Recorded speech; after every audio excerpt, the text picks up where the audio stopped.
Hello दोस्तों, स्वागत है आपका एक बार फिर से क्रॉन्च एकेडमी के शानदार प्लेटफॉर्म पर। तो हम कल कंप्लीट कर चुके थे हमारे डीपीएसपी यानी पार्ट 4 की बात हम कल कंप्लीट कर चुके थे। तो हमने कहा तक आर्टिकल 51 तक उसके बाद पढ़ा। फिर हमने देखा मूल कर्तव्य किस आर्टिकल में, 51A आर्टिकल के अंदर हमने पूरे मूल कर्तव्य पढ़े थे।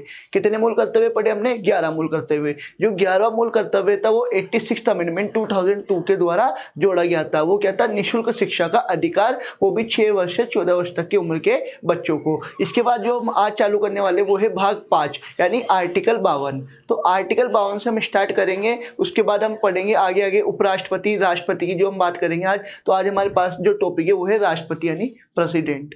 तो जब हमने पहली क्लास जब पढ़ी थी तो उसके अंदर मैंने आपको बताया था कि जो लोकतंत्र है उसके 3 भाग होते हैं, विधायिका, कार्यपालिका और न्यायपालिका। तो विधायिका यानी जो कानून बनाने का कार्य करती है। कानून बनाने का कार्य कौन करती है? हमारे देश की संसद करती है। ठीक है, तो संसद के भी कितने भाग होते हैं हमारे पास में? 3 भाग होते हैं संसद के। ठीक है, ये देखो विधायिका कौन बनती है? संसद। तो संसद के भी 3 भाग हमने देखे थे।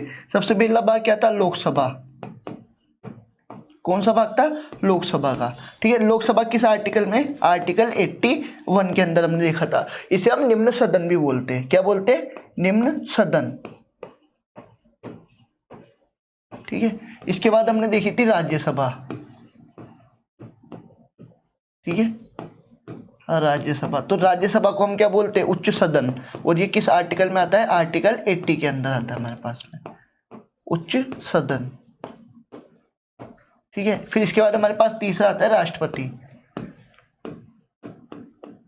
ठीक है, संसद के 3 अंग। तो राष्ट्रपति किस आर्टिकल में? आर्टिकल 52 से स्टार्ट होते हैं राष्ट्रपति। आर्टिकल 52 के अंतर्गत संविधान में बोला गया है कि भारत का एक राष्ट्रपति होगा। ठीक है, तो किसमें? आर्टिकल 52 के अंदर हमारे पास में बात की है। ठीक है, तो चलो अब आगे चलते हैं। अब जो हमारा आज का मेन टॉपिक है वो है प्रेसिडेंट। ठीक है, तो बिल्कुल बेसिक से स्टार्ट करेंगे, उसके बाद एक एक आर्टिकल को समझते हुए राष्ट्रपति की जो कार्यपालिका शक्ति है, उसके अलावा राष्ट्रपति को समाधान का अधिकार है, राष्ट्रपति पर महाभियोग की प्रक्रिया, राष्ट्रपति की शपथ किस प्रकार से किस किस अनुच्छेद के अंतर्गत वर्णित की गई है, तो एक एक करके हम बिल्कुल डिटेल से समझेंगे। पर सबसे पहले हम बात करें प्रेसिडेंट किस भाग में आता है? संविधान के भाग 5 के अंदर आता है हमारे पास में। ठीक है, संविधान के भाग 5 में आता है हमारे पास में। आर्टिकल 52 हमारे पास में बोलता है कि भारत का क्या होगा? एक राष्ट्रपति होगा। ठीक है, भारत का एक राष्ट्रपति होगा, ये बोला है इसमें, भारत का एक राष्ट्रपति होगा।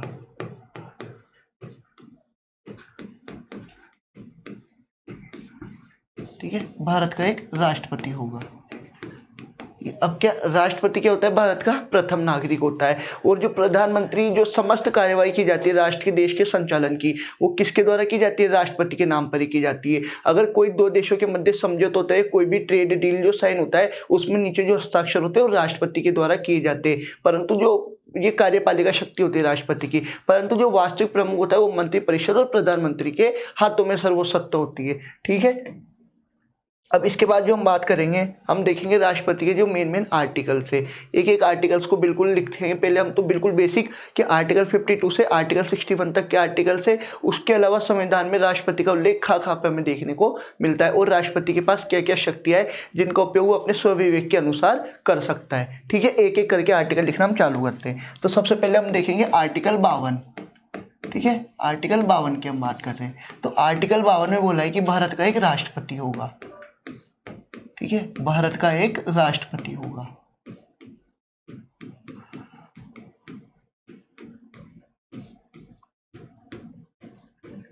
ठीक है, फिर आर्टिकल 53 में जो मैंने आपको बताया कि राज्य की समस्त कार्यपालिका शक्ति, राज्य अर्थात देश, तो राज्य की समस्त कार्यपालिका शक्ति किसमें होगी? राष्ट्रपति में निहित होगी। ये किसमें बोला है? आर्टिकल 53 के अंदर हमें बोला गया है।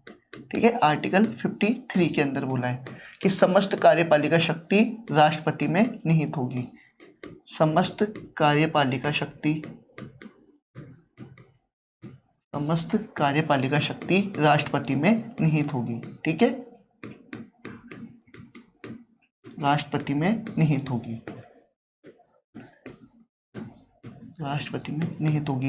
अब कार्यपालिका, ये तो अपन कार्यपालिका के अंतर्गत कौन कौन से पदों की बात करते हैं हम, तो कार्यपालिका के पद भी देख लेते हैं कौन कौन कार्यपालिका के उदाहरण में आता है हमारे पास में। तो देखो कार्यपालिका की बात करें तो सबसे पहले तो उदाहरण ही हमारे पास में राष्ट्रपति। कौन सा है? राष्ट्रपति का उदाहरण मिलता है हम देख। ठीक है, तो ये राष्ट्रपति का उदाहरण, ठीक है। अब राष्ट्रपति की बात हो रही है तो उपराष्ट्रपति की भी बात हम कर लेते हैं, ठीक है, उपराष्ट्रपति की बात हम कर लेते हैं। इसके बाद महान्यायवादी, महान्यायवादी यानी होता है अटॉर्नी जनरल, जो हमें आर्टिकल 76 के अंतर्गत देखने को मिलता है संविधान में, ठीक है। महान्यायवादी की बात बोलिए हमारे पास में, ठीक है। इसके अलावा जो हमारे पास में मंत्री परिषद और प्रधानमंत्री होते हैं वो सब किसके उदाहरण है, कार्यपालिका के, ठीक है। पीएम और मंत्री परिषद यानी काउंसिल्स ऑफ मिनिस्टर की बात बोलिए इसमें, council of ministers, councils of minister की बात किसमें बोली जाती है, कार्यपालिका के अंदर। तो आर्टिकल 53 में समस्त कार्यपालिका शक्ति राष्ट्रपति में निहित होगी। इसके बाद जो हमारे पास में अगला आर्टिकल है वो है आर्टिकल 54, ठीक है, आर्टिकल 54। आर्टिकल 54 में बोला है कि राष्ट्रपति के निर्वाचन किस प्रकार से हुआ, अर्थात राष्ट्रपति के चुनाव की बात बोली गई है, ठीक है। तो राष्ट्रपति के चुनाव यानी राष्ट्रपति का निर्वाचन, ठीक है, राष्ट्रपति का निर्वाचन। अब निर्वाचन के अंतर्गत कौन कौन तो भाग लेगा और कौन भाग नहीं लेगा। भाग लेने से ज़्यादा इंपॉर्टेंट है कि कौन भाग नहीं लेता है। तो जो भाग नहीं लेते तो सबसे पहले कि संसद के दोनों सदनों के जो मनोनीत सदस्य होते हैं वो भाग नहीं लेते। उसके अलावा जो अपने पास में विधान मंडल के अंदर जो विधान परिषद और विधानसभा के जो मनोनीत सदस्य होते हैं वो भी राष्ट्रपति के चुनाव में भाग नहीं लेते। और दिल्ली और पुडुचेरी की विधानसभा है उसके भी मनोनीत सदस्य राष्ट्रपति के चुनाव में भाग नहीं लेंगे, ठीक है। तो पहले तो कौन भाग नहीं लेगा, निर्वाचन में भाग ना लेने वाले व्यक्ति, निर्वाचन में भाग ना लेने वाले, ठीक है।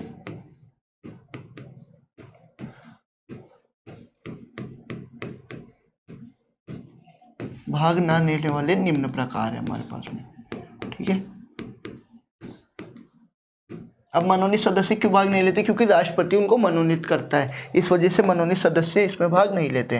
तो सबसे पहले संसद के दोनों सदनों के मनोनीत सदस्य, ठीक है, संसद के दोनों सदनों के मनोनीत सदस्य,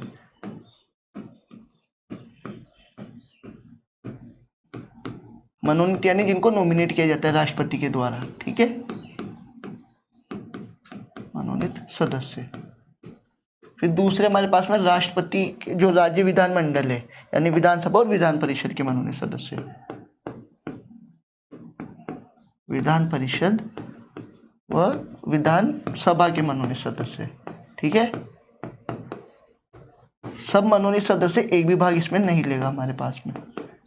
इसके बाद तीसरी दिल्ली और पुडुचेरी विधानसभा के जो मनोनीत सदस्य वो भी भाग इसके अंदर नहीं लेते। सिर्फ कौन भाग लेते, निर्वाचित सदस्य भाग लेते, चाहे वो राज्य विधानसभा के हो चाहे संसद के दोनों सदन के हो अपने पास में। दिल्ली और पुडु विधानसभा शहरी के भी कौन लेंगे, सिर्फ निर्वाचित सदस्य भाग लेते, ना कि अपने पास में मनोनीत सदस्य, ठीक है। अब इसके बाद में जो हमारे पास तीसरे वो कौन है, दिल्ली और पुडुचेरी विधानसभा के, दिल्ली व पुडुचेरी,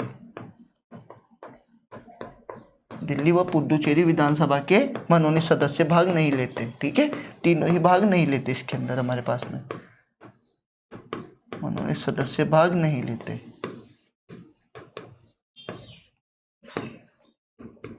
मनोनीत सदस्य भाग नहीं लेते हमारे पास में, ठीक है।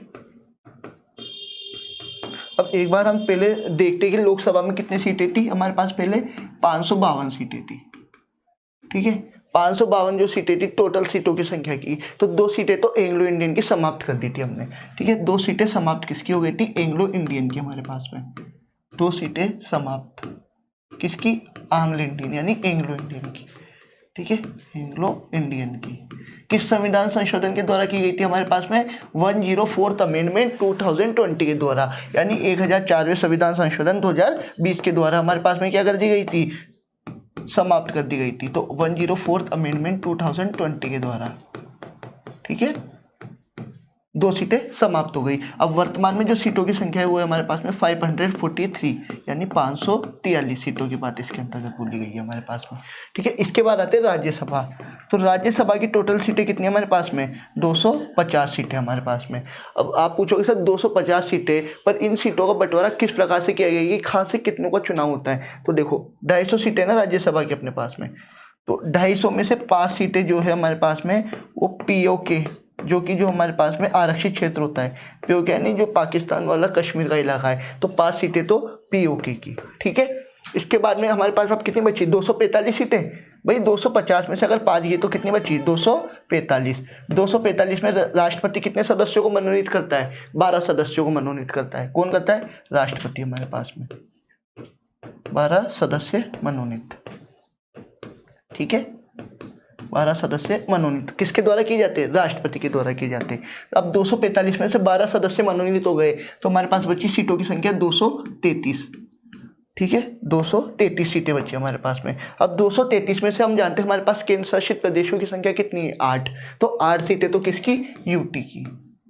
ठीक है, अब प्लस, अब बची कितनी, 225 सीटें। तो 225 सीटें राज्यों में समान अनुपात के अंदर बांट दी जाती है हमारे पास में। ठीक है, जनसंख्या के आधार पर 225 सीटें राज्यों की। ठीक है, इस प्रकार से विधानसभा, जो लोकसभा और राज्यसभा है, उनकी सीटों का बंटवारा इस प्रकार से किया जाता है। 552 में से 2 सीटें गई तो हमारे पास कितनी बची, 550। परंतु वर्तमान में कितनी है, 543 सीटों पर चुनाव हुए थे, जो लोकसभा चुनाव हुए थे। उसके अलावा जो राज्यसभा है तो 250 सीटें टोटल है। अपने पास में 5 सीटें पीओके वाली एरिया की रहती है। अब बची कितनी, 245 में से 12 सदस्य मनोनीत कर दिए जाते हैं राष्ट्रपति के द्वारा हमारे पास में। इसके बाद 233 सीटें बढ़ती है। तो हम जानते हैं हमारे पास 8 केंद्र शासित प्रदेश है, तो 8 तो केंद्र शासित प्रदेश की, और उसके अलावा 225 सीटें हमारे पास में राज्यों की शेष रहती है हमारे पास। ठीक है, हम आर्टिकल 54 तक देख चुके थे। आर्टिकल 54 के अंदर हमने क्या देखा था, राष्ट्रपति के निर्वाचन की, बाकी कौन कौन भाग नहीं लेता है। अब देखेंगे हम आर्टिकल 55। ठीक है, आर्टिकल 55 हम देखेंगे हम। आर्टिकल 55 हमारे पास बोलता है कि राष्ट्रपति के निर्वाचन की रीति, अर्थात राष्ट्रपति का जो चुनाव होगा वो किस प्रक्रिया के आधार पर हो। ठीक है, तो राष्ट्रपति के निर्वाचन की रीति, राष्ट्रपति के निर्वाचन की रीति कौन करवाता है, राष्ट्रपति का चुनाव, चुनाव आयोग के द्वारा कराया जाता है। और चुनाव आयोग हमें वर्णित मिलता है आर्टिकल 324 के अंदर। ठीक है, राष्ट्रपति के निर्वाचन की रीति की बात बोली गई है हमारे पास में।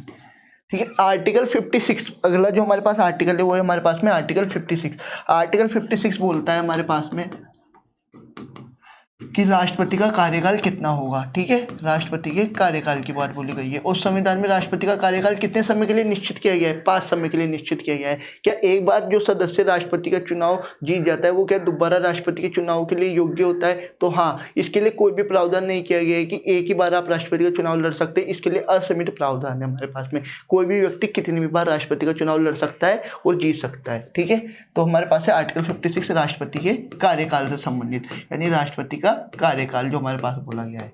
ठीक है, इसके बाद हमारे पास अगला जो आर्टिकल है वो है आर्टिकल 57 हमारे पास में। अभी हम सिर्फ ओनली आर्टिकल देख रहे हैं कि राष्ट्रपति से संबंधित क्या क्या अनुच्छेद संविधान में वर्णित हमें देखने को मिलते हैं।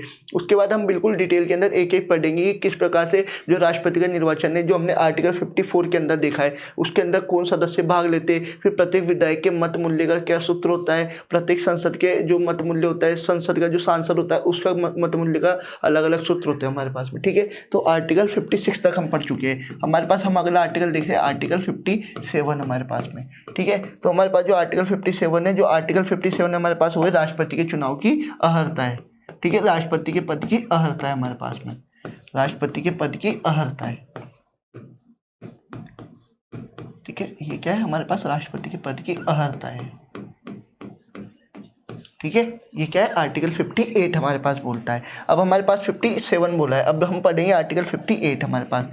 तो देखो आर्टिकल 58, ठीक है, कि उनके पद की क्या क्या अहर्ता है। अहर्ताओं के अंदर आता है कि वो भारत का नागरिक हो, 35 वर्ष की आयु पूर्ण कर चुका हो और लोकसभा का सदस्य बनने के लिए क्या हो, योग्य हो। तो ये क्या है, आर्टिकल 57 के अंदर बोला गया है। अब हमारे पास आता है आर्टिकल 58। आर्टिकल 58 यानी राष्ट्रपति के पद की योग्यता। ठीक है, राष्ट्रपति के पद की योग्यता की बात बोली हमारे पास, राष्ट्रपति के पद की योग्यता है। ठीक है, राष्ट्रपति के पद की योग्यताओं की बात बोलिए। योग्यता अर्थात वो क्या हो, किसी भी अन्य लाभ के पद पर ना ग्रहण हो, मानसिक दिवालिया ना हुआ हो। ठीक है, मानसिक रूप से क्या हो, वो बिल्कुल सही हो। उसके अलावा किसी भी दिवालिया या आदि केस पर उस पर कोई भी केस ना हुआ हो। ये सब क्या है, राष्ट्रपति के पद की योग्यता है। इसके बाद आता है आर्टिकल 59। तो आर्टिकल 59 है राष्ट्रपति के कार्यालय की दशाओं की बात बोली गई है हमारे पास में। किसकी, राष्ट्रपति के कार्यालय की दशाओं की बात बोली गई है। चलो अगला आर्टिकल है हमारे पास आर्टिकल 59। तो आर्टिकल 59 है राष्ट्रपति के कार्यालय की दशाएं।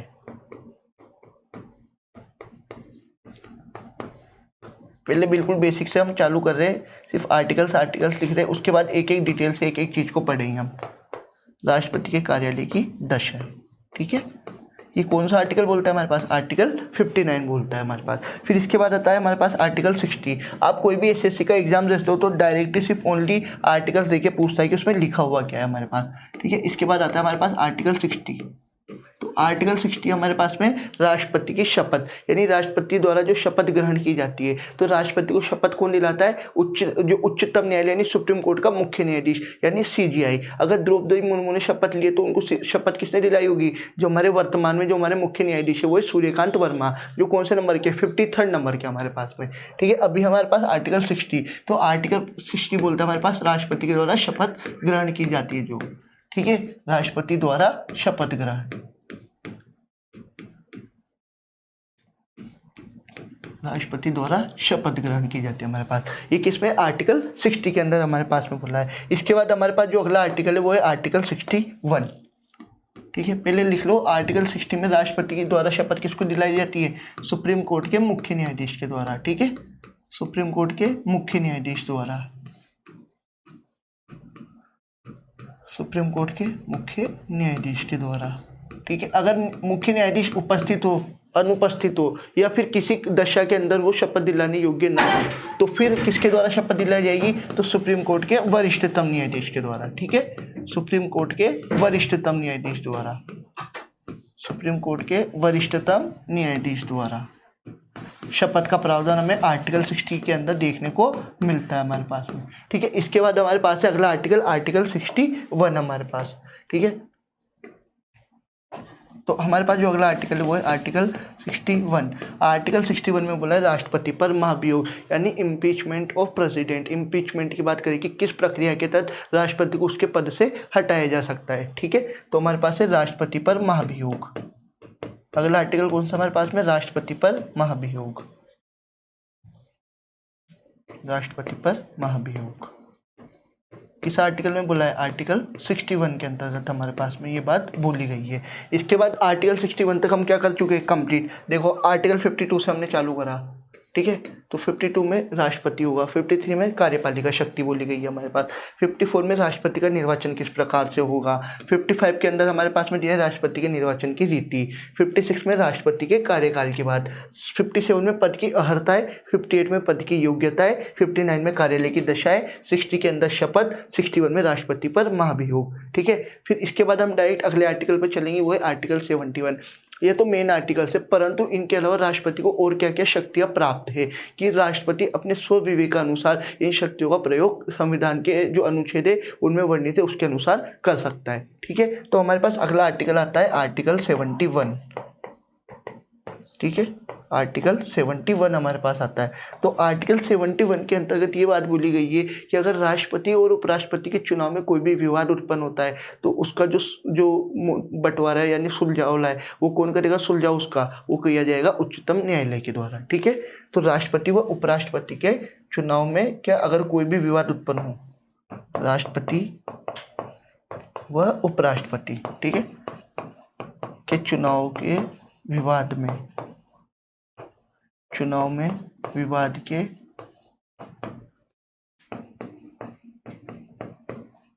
सुलझाव किसके द्वारा किया जाएगा? सुप्रीम कोर्ट के द्वारा। विवाद का सुलझाव सुप्रीम कोर्ट द्वारा किया जाएगा, ठीक है। विवाद का सुलझाव किसके द्वारा किया जाएगा? सुप्रीम कोर्ट द्वारा किया जाएगा, ठीक है। ये किसमें बोला है? आर्टिकल 71 के अंदर हमारे पास बोलिए। अब हमारे पास अगला आर्टिकल आता है आर्टिकल 72। आर्टिकल 72 क्या है? राष्ट्रपति को क्षमादान की शक्ति प्राप्त है। आर्टिकल 72 है हमारे पास राष्ट्रपति को क्षमादान की शक्ति, ठीक है। क्या है? राष्ट्रपति को क्षमादान की शक्ति प्राप्त है, राष्ट्रपति को क्षमादान की शक्ति।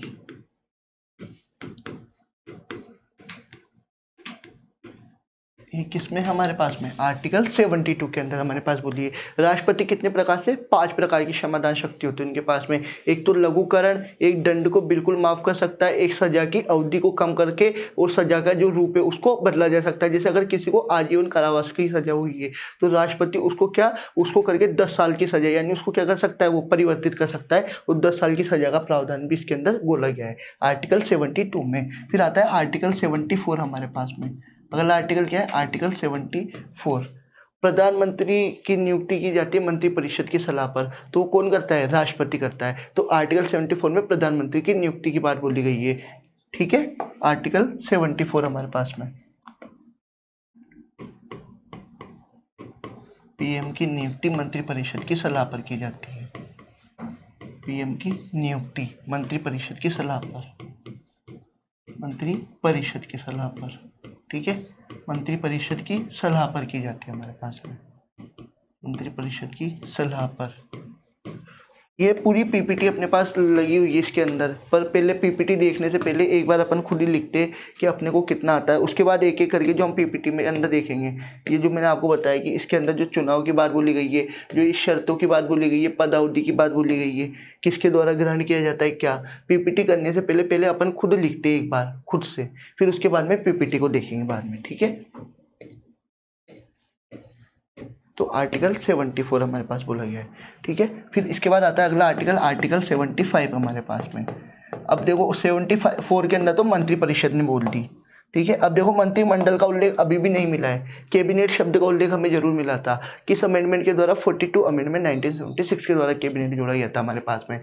इसके बाद आता है आर्टिकल 75। तो अब ऊपर तो मंत्रिपरिषद ने बोला जब प्रधानमंत्री की नियुक्ति, अब प्रधानमंत्री बोलेगा तब मंत्रिपरिषद की नियुक्ति होगी। ठीक है, तो प्रधानमंत्री की सलाह पर मंत्रियों की नियुक्ति, प्रधानमंत्री की सलाह पर मंत्रियों की नियुक्ति कौन करेगा, राष्ट्रपति करेगा।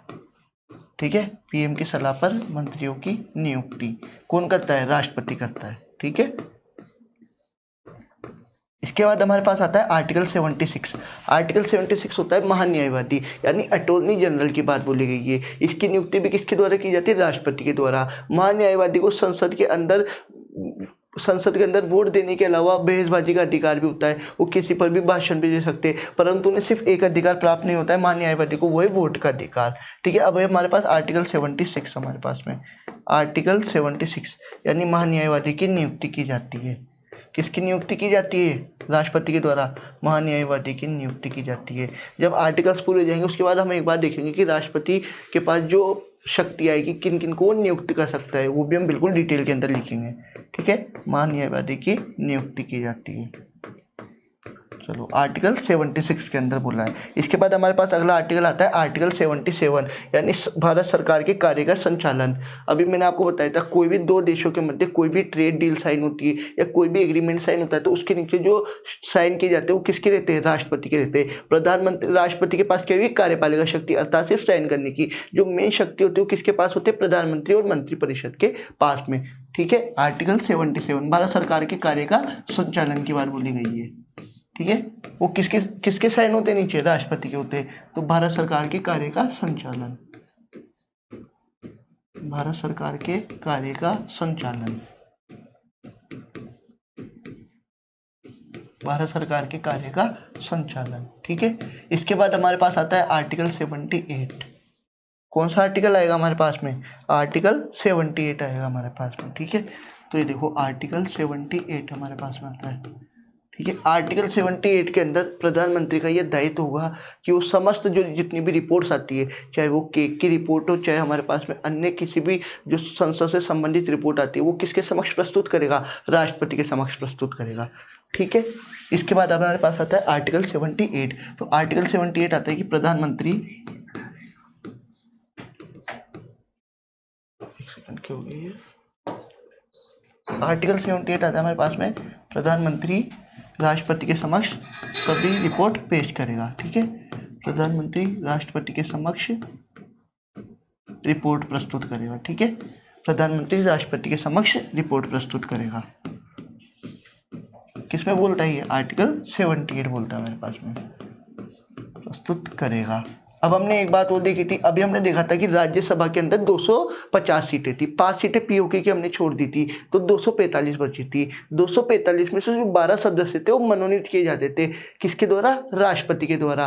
अब पर वो 12 सदस्य राष्ट्रपति के द्वारा मनोनीत किए जाते, इसका वर्णन भी संविधान के किस अनुच्छेद के अंदर दिया हुआ है? तो वो है आर्टिकल 80 क्लोज 1 के अंदर हमारे पास में बोला गया है। ठीक है, आर्टिकल 80 क्लोज 1। तो देखो आर्टिकल 80 क्लोज 1 की बात मैं कर रहा हूँ। ठीक है, तो इसमें बोला गया कि राष्ट्रपति राज्यसभा में मनोनीत सदस्यों की नियुक्ति करेगा। राष्ट्रपति राज्यसभा में मनोनीत सदस्यों को मनोनीत करेगा। ठीक है, कितने सदस्य मनोनीत करता है? 12 सदस्य मनोनीत करता है, सदस्यों को मनोनीत करेगा। ठीक है, मनोनीत यानी नॉमिनेट, मनोनीत करने की शक्ति। ठीक है, ठीक है, अब वो किस किस से करता है? LASS लास्ट यानी literature, art, science and social service यानी साहित्य, कला, विज्ञान और समाज सेवा के छात्र से करता है हमारे पास में। ठीक है, इसके बाद हमारे पास में आता है आर्टिकल 85। आर्टिकल 85 क्या बोलता है? आर्टिकल 85 बोलता है कि अगर संसद का कोई भी सत्र चल रहा है तो उसका वो क्या कर सकता है? विघटन कर सकता है। संसद को समाप्त करने की शक्ति भी किसके पास होती है? हमारे पास में राष्ट्रपति के पास होती है। ये किस आर्टिकल में बोला है हमारे पास? आर्टिकल 85 के अंदर हमारे पास में बोला है। ठीक है, तो संसद के सत्र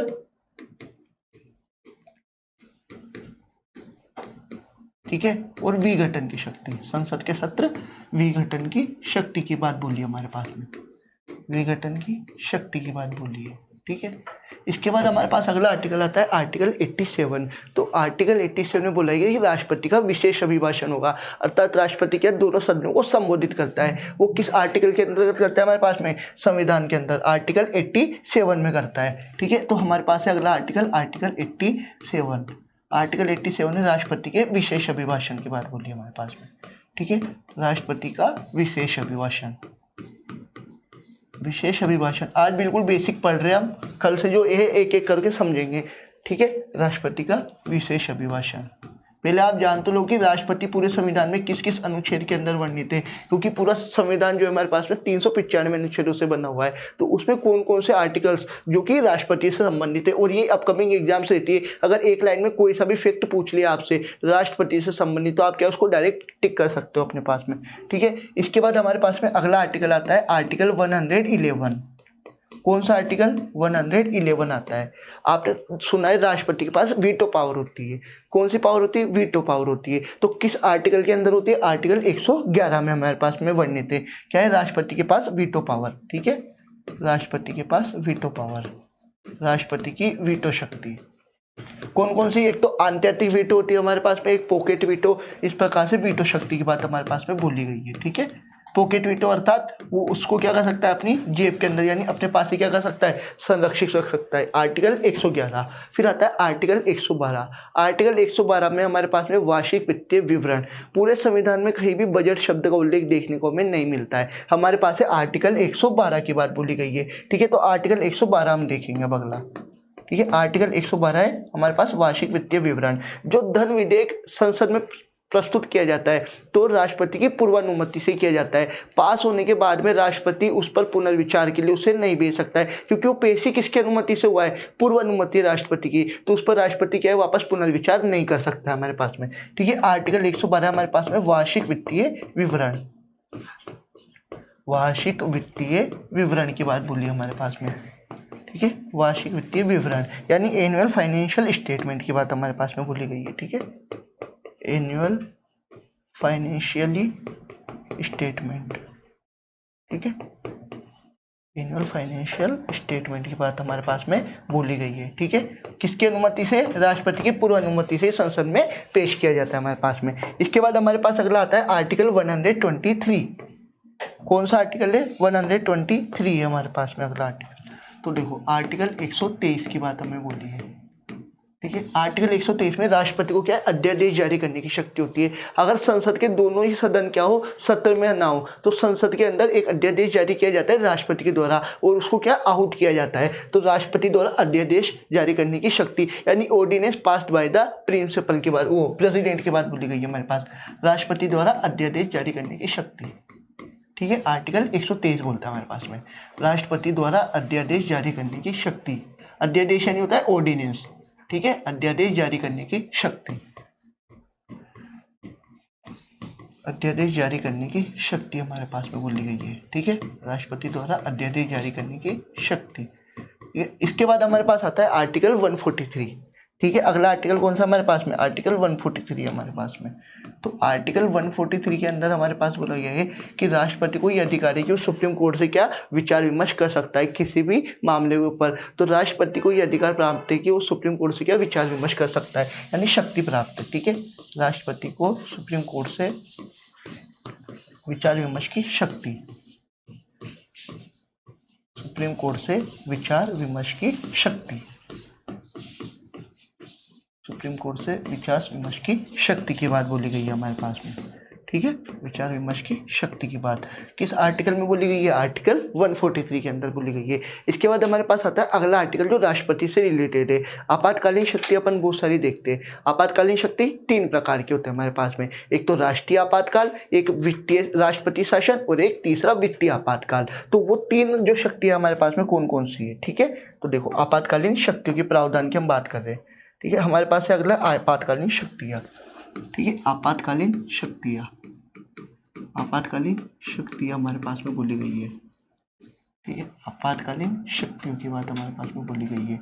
आपातकालीन शक्तियों में 3 अनुच्छेद है हमारे पास में। ठीक है, पहला है आर्टिकल 352, आर्टिकल 352। आर्टिकल 352 में बोले राष्ट्रीय आपातकाल। आप कंफ्यूज मत होना, एक होता है राष्ट्रीय आपातकाल, हो गया पर राष्ट्रपति शासन। राष्ट्रपति शासन राष्ट्रपति द्वारा जब लगाया जाता है तब वहाँ का क्या हो, विधानमंडल क्या हो चुका हो, या तो सरकार गिर चुकी हो या वहाँ पर वो कार्य करने में असक्षम हो। ठीक है, तो हमारे पास अगला राष्ट्रीय आपातकाल, तो आर्टिकल 352 में बोला है हमारे पास में।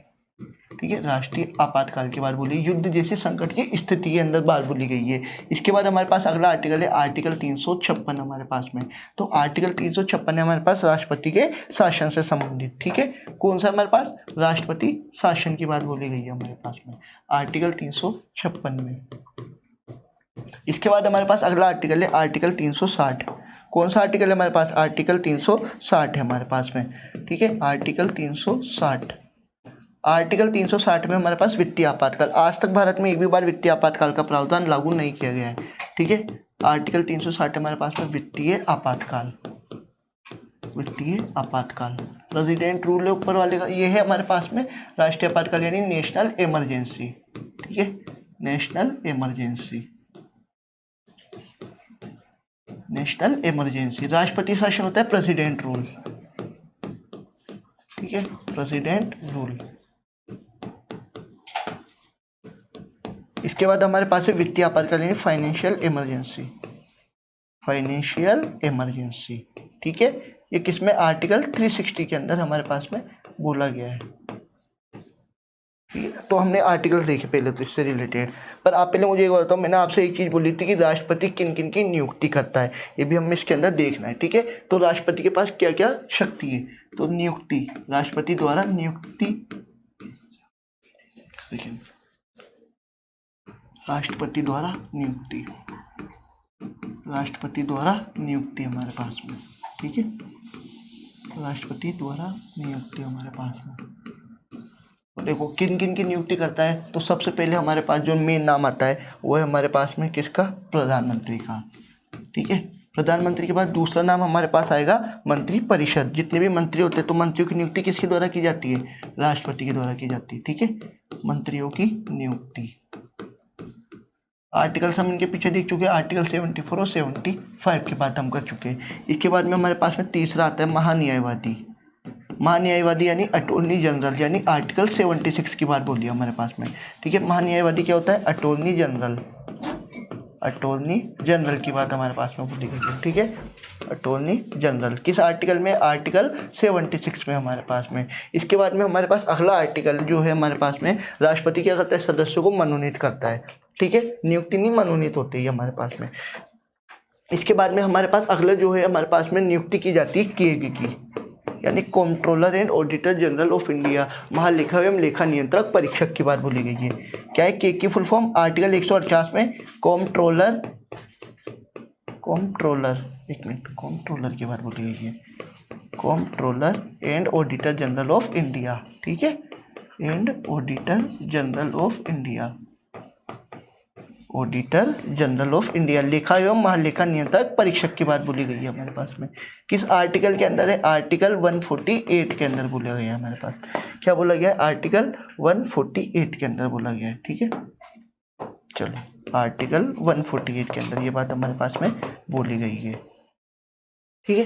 केक हो गया हमारे पास में। चलो आगे देख लेते हैं। राज्यपाल की नियुक्ति किसके द्वारा की जाती है? राष्ट्रपति के द्वारा ही की जाती है। कौन सा नंबर था? 4। इसके बाद है 5th, राज्यपाल, ठीक है। राज्यपाल की नियुक्ति की जाती है। अब राज्यपाल अभी कम से कम 8 या 9 जो स्टेट से उनके गवर्नर चेंज हुए, तो भी अपन एक बार देख लेंगे, पर पहले देखते हैं कि राज्यपाल की नियुक्ति की बात बोली हमारे पास में, ठीक है। राज्यपाल की नियुक्ति केंद्र सरकार की अनुशंसा पर, मतलब केंद्र सरकार ही राष्ट्रपति को क्या अनुशंसा करती है, उसके बाद ही राज्यपाल की नियुक्ति की जाती है राष्ट्रपति के द्वारा, ठीक है। केंद्र सरकार की अनुशंसा पर, ठीक है, केंद्र सरकार की अनुशंसा पर। अब इसको अगर करंट से देखें, हम किससे देखेंगे? करंट से चेंज करते हैं हम, ठीक है। करंट अफेयर्स देख लेते हैं इनकी कि किन किन जो राज्यपाल है उनके द्वारा इनकी क्या की गई है? नियुक्ति की गई है, ठीक है। करंट अफेयर्स, ठीक है, ये करंट अफेयर्स। तो देखो सबसे पहले किन किन गवर्नर चेंज हुए वो देख लेते हैं हम हमारे पास में। देखो सबसे पहले हम पश्चिम बंगाल की बात करेंगे, वहाँ चुनाव हुए थे अभी। तो पश्चिम बंगाल के जो गवर्नर थे वो कर दिए अभी RN रवि। जो किनके गवर्नर थे पूर्व थे? वो तमिलनाडु के। तो अभी हमारे पास है वो RN रवि, ठीक है। RN रवि की बात बोली गई है। RN रवि है हमारे पास में अभी वेस्ट बंगाल के, ठीक है। वेस्ट बंगाल की बात कर रही है हमारे पास में। इसके बाद हमारे पास में अगले बिहार के गवर्नर हमारे पास में, ठीक है। किसकी बात करेंगे हम? बिहार के गवर्नर की। तो बिहार के गवर्नर जो भी चेंज कर दिए है वो है सैयद हसा हसनैन, ठीक है, हसनैन, सैयद हसा हसनैन हमारे पास में, ठीक है। ये किनके हमारे पास में? बिहार के गवर्नर है हमारे पास में। उसके बाद दिल्ली में क्या राज्यपाल होता है? नहीं, दिल्ली में होते हैं उपराज्यपाल हमारे पास में, यानी लेफ्टिनेंट गवर्नर होते हैं। यानी जो जितने भी केंद्र शासित प्रदेश है वहाँ पर किन की नियुक्ति होती है हमारे पास में? केंद्र शासित प्रदेश में उपराज्यपालों की नियुक्ति होती है। तो देखो दिल्ली है हमारे पास में। दिल्ली क्या है? हमारे देश की राजधानी है, ठीक है। और मैं आपसे एक क्वेश्चन पूछता हूँ कि दिल्ली को एनसीआर यानी राष्ट्रीय राजधानी क्षेत्र का दर्जा किस संविधान संशोधन के द्वारा दिया गया था? वो था हमारे पास में 69 संविधान संशोधन था हमारे पास में, ठीक है। तो देखो अब दिल्ली के जो हमारे पास में अभी वो है तरनजीत सिंह संधू। कौन है? तरनजीत सिंह संधू, ठीक है। नए गवर्नर है हमारे पास में राज्यपाल की। इनकी नियुक्ति किसके द्वारा की गई है? द्रौपदी मुर्मू के द्वारा, ठीक है। राष्ट्रपति ये तरनजीत सिंह संधू हमारे पास में। इसके बाद हमारे पास में आता है लद्दाख, जो क्या हमारा केंद्र शासित प्रदेश है, ठीक है। लद्दाख की बात हम कर रहे हैं। तो देखो अब लद्दाख के पहले थे कविंदर गुप्ता। तो कविंदर गुप्ता को बना दिया हिमाचल प्रदेश का। और विनय कुमार सक्सेना जो पहले दिल्ली के उपराज्यपाल थे। कौन थे दिल्ली के उपराज्यपाल? विनय कुमार सक्सेना। उनको कहाँ पे भेज दिया हमने? लद्दाख के अंदर। तो दिल्ली के बाद हमारे पास आ गया लद्दाख का नंबर। लद्दाख के कौन है अभी प्रेजेंट टाइम पे? विनय कुमार सक्सेना। कौन है? विनय कुमार सक्सेना हमारे पास में, ठीक है। विनय कुमार सक्सेना। विनय कुमार सक्सेना के बाद में हम देखेंगे हिमाचल प्रदेश के। अब भाई अगर आपने विनय कुमार सक्सेना को वहाँ भेज दिया तो कविंदर गुप्ता को आपने कहाँ पे भेज दिया है? हिमाचल प्रदेश में, ठीक है। तो हिमाचल प्रदेश, हिमाचल प्रदेश की बात हम कर रहे हैं। हिमाचल प्रदेश के हमारे पास में कविंदर गुप्ता, ठीक है। कौन है? कविंदर गुप्ता की बात हम कर रहे हैं। कविंदर गुप्ता की बात हम कर रहे हैं। अब देखो अभी तमिलनाडु में भी चुनाव हुए। तो तमिलनाडु के अंदर किसकी सरकार आई है? विजय थालापति, जो आप जानते हैं उनको विजय नाम फेमस है, ठीक है। तो वहाँ के गवर्नर कौन कर दिए गए? राजेंद्र विश्वनाथ आर्लेकर। अब वो खा के गवर्नर थे पूर्व में, बिहार के गवर्नर थे, उनको खा पे भेज दिया अपने पास में, तमिलनाडु के अंदर भेज दिए गए, ठीक है। तो हमारे पास में जो अगले गवर्नर है वो है तमिलनाडु के, ठीक है। ये हम करंट से देख रहे हैं कि किन किन राज्यपालों की नियुक्ति हुई है। तो तमिलनाडु के राजेंद्र विश्वनाथ आर्लेकर, ठीक है। राजेंद्र विश्वनाथ आर्लेकर, विश्वनाथ आर्लेकर। ये तो अपन राष्ट्रपति की नियुक्ति पढ़ रहे थे तो उसके अंदर है हमारे पास में। तो हमने कि करण से इनको जोड़ के एक बार देख लेते हैं हम, ठीक है। राजेंद्र विश्वनाथ आर्लेकर की बात इसके अंदर बोली गई है हमारे पास में, ठीक है। ये किसके? राष्ट्रपति की नियुक्ति की शक्तियों की बात बोली गई है। कितने प्रकार, कितने जो चेंज हुए हमारे पास? RN रवि वेस्ट बंगाल के, बिहार के सैयद हसनैन, दिल्ली के तरनजीत सिंधु, लद्दाख के विनय कुमार सक्सेना है हमारे पास में, हिमाचल प्रदेश के कविंदर गुप्ता और तमिलनाडु के राजेंद्र विश्वनाथ आर्लेकर, जो हमने इसके अंदर अभी तक कंप्लीट देखा, ठीक है। अब इसके अंदर हमने देख लिया इसके बाद में हमारे पास जो देखो विधायी शक्तियाँ क्या कहती है, देखो हमने क्या देखा, राष्ट्रपति क्या होता है, भारत का संवैधानिक प्रमुख होता है। कार्यपालिका शक्ति जो हमने देखा आर्टिकल 53 के अंदर बोली है कि राज्यपाल की समस्त जो राज्य की कार्यपालिका शक्ति है वो किसके अंदर होगी, सब राष्ट्रपति में निहित होगी। ठीक है। इसके बाद विधायी शक्ति तो हमने देखा वह संसद का क्या होता है, अभिन्न अंग होता है और विधायी प्रक्रिया में क्या महत्वपूर्ण भूमिका निभाता है। विधायी प्रक्रिया की यानी अपने पास में जो बात बोली गई है विधायी प्रक्रिया में, तो विधायी प्रक्रिया में हमारे पास में बात बोली गई है जो हमने संसद का कानून बनाती है संसद की बात। आपातकालीन शक्तियाँ तो हमने देख लिया, आपातकालीन शक्तियाँ कितनी प्रकार की, 3 प्रकार की। आर्टिकल 352 राष्ट्रीय आपातकाल, आर्टिकल 356 राष्ट्रपति शासन और आर्टिकल 360 हमारे पास में वित्तीय आपातकाल। ठीक है, तो ये भी हमने देखा इसके अंदर। फिर इसके बाद हमने देखा कि राष्ट्र का क्या होता है, ये प्रथम नागरिक होता है, यानी देश की एकता, अखंडता और गरिमा का प्रतीक कौन होता है, हमारे पास में राष्ट्रपति होता है। ठीक है, अब देखो ये तो हमने देख लिया, पर अब राष्ट्रपति का चुनाव किस प्रकार से होता है। ठीक है, 52 और 53 तक हम पढ़ चुके हैं। अब हम देखेंगे राष्ट्रपति के निर्वाचन की प्रक्रिया। ठीक है, कौन कौन भाग लेता है यहाँ तक, फिर इसके आगे की चर्चा हम कल करेंगे, पर बस देख लेते हैं राष्ट्रपति के निर्वाचन की प्रक्रिया। ठीक है, तो राष्ट्रपति के निर्वाचन, राष्ट्रपति का निर्वाचन की बात बोली हमारे पास। ठीक है, अब कौन कौन भाग लेगा, हमने ऊपर देखा था कौन कौन भाग नहीं लेता है। पहले जो चीज़ हमने देखी थी, चालू करी थी, जो आर्टिकल 54 देखा था हमने कि कौन कौन भाग नहीं लेता। भाग न लेने वाले व्यक्ति, तो संसद के दोनों सदनों के मनोनीत सदस्य भाग नहीं लेते, अर्थात कौन लेगा भाग, निर्वाचित सदस्य। और विधान परिषद और विधानसभा के भी मनोनीत सदस्य, तो देखो विधान परिषद में तो मनोनीत होते, तो विधानसभा के निर्वाचित सदस्य भाग लेंगे। दिल्ली और पुडुचेरी के भी मनोनीत सदस्य भाग नहीं लेते, परंतु निर्वाचित तो लेते। ठीक है, तो ये हम देखेंगे इसके अंदर राष्ट्रपति का निर्वाचन के अंदर। तो देखो संसद के दोनों सदनों के निर्वाचित सदस्य कौन कौन, दोनों सदनों के निर्वाचित सदस्य, संसद के दोनों सदनों के निर्वाचित सदस्य, संसद के दोनों सदनों के निर्वाचित सदस्य, दोनों सदनों के निर्वाचित सदस्य। ठीक है, यानी लोकसभा और राज्यसभा दोनों की बात इसके अंदर बोली गई है, निर्वाचित सदस्यों की बात बोली गई है हमारे पास। फिर इसके बाद में हमारे पास जो अगले भाग लेते हैं वो है हमारे पास में राज्य विधानसभा के वो निर्वाचित सदस्य। ठीक है, सभी राज्य विधानसभाओं के, सभी राज्य विधानसभा के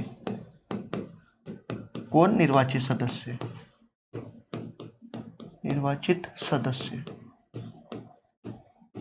इसके बाद में हमारे पास जो अगले वो है हमारे पास में दिल्ली व पुडुचेरी। केंद्र शासित प्रदेश कौन है हमारे पास, सिर्फ दिल्ली और पुडुचेरी की बात बोली गई है, दिल्ली और पुडुचेरी के भी कौन, निर्वाचित सदस्य, दिल्ली और पुडुचेरी के निर्वाचित सदस्य। इसके बाद इसके आगे जो हम कल देखेंगे वो देखेंगे किस प्रकार से राष्ट्रपति के चुनाव की जो प्रक्रिया है वो फॉलो की जाती है। पर सबसे पहले हमने पूरे देखा कि आर्टिकल पहले तो विधायिका के अंदर, विधायिका यानी कानून बनाने का कार्य कौन करती है, संसद। तो राष्ट्रपति संसद का क्या होता है, अभिन्न अंग होता है। फिर हमने देखा भाग 5 में होता है, आर्टिकल 52 में बोला गया कि भारत का क्या होगा, एक राष्ट्रपति होगा। ठीक है, अब इसके बाद में हमने देखा था कि जो भारत का एक राष्ट्रपति होगा, फिर समस्त कार्यपालिका शक्ति आर्टिकल 53 में निहित होती थी। अब हमने देखा कि कार्यपालिका शक्ति में कौन कौन आता है, तो राष्ट्रपति, उपराष्ट्रपति, महान्यायवादी और मंत्रिपरिषद की भी बात इसमें बोली गई है। 53 में 54 में जो है हमारे पास में निर्वाचन की जो है कि कौन कौन भाग लेता है और किस प्रकार से राष्ट्रपति का निर्वाचन होता है। ठीक है, 55 में हमने देखा राष्ट्रपति जो लोकसभा में 552 सीटें थी, 2 सीटें समाप्त कर दी, तो 543 वर्तमान में। एंग्लो इंडियन की जो सीटें हटाई गई थी वो थी हमारे पास में 104th अमेंडमेंट 2020 के द्वारा। राज्यसभा में 250 सीटें थी, तो 12 सदस्य तो कौन कर देता है, मनोनीत हमारे पास में राष्ट्रपति कर देता है। ठीक है, इसके बाद में हमने देखा अभी वर्तमान में 225 तो है राज्य की और 8 सीटें राज्यसभा के अंदर यूटी की है। फिर आर्टिकल 55 में निर्वाचन की रीति, 56 में कार्यकाल कितने साल का होता है, 5 वर्ष का होता है हमारे पास में। ठीक है, 5 वर्ष का होगा। जिस तिथि से वो ग्रहण करेगा उसके 5 वर्ष पूरे होने तक कौन राष्ट्रपति उस कार्यकाल को पूरा करेगा। 57 पद की अर्हता है, 58 में योग्यता, 59 में कार्यालय की दशा की बात बोली गई है। उसके बाद 60 में शपथ ग्रहण सुप्रीम कोर्ट के मुख्य न्यायाधीश के द्वारा। अगर मुख्य न्यायाधीश अनुपस्थित है सुप्रीम कोर्ट को शपथ दिलवाने में, किसको, राष्ट्रपति को, तो कौन शपथ दिलवाएगा? वरिष्ठतम न्यायाधीश के द्वारा। 61 में बोला गया हमारे पास में राष्ट्रपति पर क्या महाभियोग की प्रक्रिया की बात बोली गई है। इसके बाद 71 में अगर प्रधानमंत्री और राष्ट्रपति और उपराष्ट्रपति के चुनाव में कोई भी विवाद उत्पन्न होता है तो उसका जो सुलझाव है वो सुप्रीम कोर्ट के द्वारा किया जाएगा। 72 में क्षमादान की शक्ति राष्ट्रपति को प्राप्त है। 74 में प्रधानमंत्री की नियुक्ति मंत्रिपरिषद की सलाह पर की जाती है। 75 में प्रधानमंत्री की सलाह पर मंत्रियों की नियुक्ति की जाती है। 76 में महान्यायवादी की नियुक्ति। 77 में भारत सरकार के जितने भी कार्य का संचालन किया जाता है वो राष्ट्रपति के नाम पर ही किया जाता है, यानी ये सिर्फ कार्यपालिका शक्ति होती है। 78 प्रधानमंत्री जितनी भी रिपोर्ट्स है वो सब राष्ट्रपति के समक्ष प्रस्तुत करता है। 81 में राष्ट्रपति क्या करता है? 12 सदस्यों को मनोनीत करता है। कितने सदस्य? 12 सदस्य। इसके बाद हमारे पास था अगला आर्टिकल 85 हमने देखा था, संसद के सत्र विघटन की शक्ति। 87 में राष्ट्रपति का विशेष अभिभाषण। 111 में वीटो शक्ति राष्ट्रपति को प्राप्त है। 112 में वार्षिक वित्तीय विवरण यानी जो बजट आप जिसको बोलते हो, एनुअल फाइनेंशियल स्टेटमेंट, पर मूल संविधान के अंदर कहीं भी बजट शब्द का उल्लेख नहीं है, तो राष्ट्रपति की पूर्व अनुमति से ही संसद में पेश किया जाता है धन विधेयक। 123 अध्यादेश जारी करने की शक्ति राष्ट्रपति को है। 143 राष्ट्रपति के सुप्रीम कोर्ट से विचार विमर्श कर सकता है। आपातकालीन शक्ति राष्ट्रपति स्वविवेकानुसार राष्ट्रीय आपातकाल की घोषणा कर सकता है। राष्ट्रपति शासन लगा सकता है, पर राष्ट्रपति शासन केंद्र सरकार की अनुशंसा पर 360 वित्तीय आपातकाल की घोषणा की जा सकती है। ठीक है। फिर राष्ट्रपति द्वारा नियुक्ति, प्रधानमंत्री मंत्रियों की महान्यायवादी के यानी controller and auditor general of India, लेखा एवं महालेखा नियंत्रक परिषद, आर्टिकल 148 में हमारे पास में राज्यपाल की नियुक्ति की जाती है केंद्र सरकार की अनुशंसा पर। फिर हमने देखा था इसके बाद में जो चेंज हुए थे गवर्नर अभी। फिर राष्ट्रपति का निर्वाचन दोनों सदनों के निर्वाचित सदस्य, सभी राज्य विधानसभाओं के निर्वाचित सदस्य और दिल्ली और पुडुचेरी के निर्वाचित सदस्य। तो आज तक हमने यह देखा। अब जो हम आगे कल पढ़ेंगे कि राष्ट्रपति के निर्वाचन की प्रक्रिया की जो बात बोली गई है, किस प्रकार से राष्ट्रपति का चुनाव होता है, चुनाव की प्रक्रिया किस प्रकार है, कौन भाग लेता है, अगर भाग विधायक लेते तो विधायकों के मत मूल्य की बात की जाएगी। जैसे उदाहरण के लिए हम बात करें, ठीक है, उदाहरण देखें तो अभी राजस्थान है, तो राजस्थान के अंदर जो बात बोली जाती है हमारे पास में जो विधायकों की संख्या है यानी सीटें जो है हमारे पास कितनी है, सीटों की संख्या 200। कितनी है? 200 सीट। ठीक है, सीट कितनी है? 200। और प्रत्येक विधायक का जो मत मूल्य हमारे पास में, ठीक है, विधायक का मत मूल्य, विधायक का मत मूल्य, तो वो है हमारे पास में अभी 729। कितना है? 729 हमारे पास में। तो ये किस प्रकार से मत मूल्य हर एक विधायक का निकाला जाता है उसकी चर्चा हम कल की क्लास में करेंगे। तो आज हमने राष्ट्रपति से संबंधित सिर्फ बेसिक जानकारी, सिर्फ आर्टिकल्स देखे और देखे कि किस किस आर्टिकल्स के अंदर राष्ट्रपति के प्रावधान की बात संविधान के अंदर बोली गई है। इसके आगे हम कल जो चालू करेंगे एक एक आर्टिकल को बिल्कुल डीप के अंदर हम पढ़ेंगे। ठीक है, तो आज की क्लास यहाँ तक ही थी, complete class. Thank you so much.